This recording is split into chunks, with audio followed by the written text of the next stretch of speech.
risolvere la questione Tirrenia, risolvere la partita delle risorse con lo Stato e con l'Unione Europea per poter fare singole gare per ogni rotta a livello internazionale e onerare le singole rotte. La partita Tirrenia rimane la priorità a Villa Devoto, ma nell'attesa di un epilogo positivo l'assessore ai trasporti Cristian Solinas ribadisce la necessità della regione di garantire un servizio alternativo, equo e di qualità ai sardi che viaggiano per mare. L'avventura della flotta sarda continua dunque va rafforzandosi con l'apertura di nuove frontiere sul traffico passeggeri e sul traffico merci. La risposta alla domanda di trasporto non può essere monolinea, ma deve prevedere un reticolo di trasporto che consenta agli autotrasportatori di raggiungere l'intero arco italiano.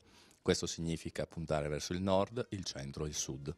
Entro novembre viene assicurato il varo della prima linea merci da Olbia, in primavera poi ci sarà la seconda, sempre dal porto gallurese, e nello stesso periodo prenderà il via anche un collegamento da Cagliari per Livorno o per la Liguria, da affiancare alle 2 rotte avviate con successo l'estate scorsa. Gli autotrasportatori ci chiedono con forza il braccio di mare breve, quello che parte da Olbia. Stiamo valutando l'Olbia-Livorno e l'Olbia-Civitavecchia, ma anche Cagliari, che rappresenta un terzo dei consumi e delle produzioni, sta valutando una prospettiva verso nord, e cioè Genova o Livorno.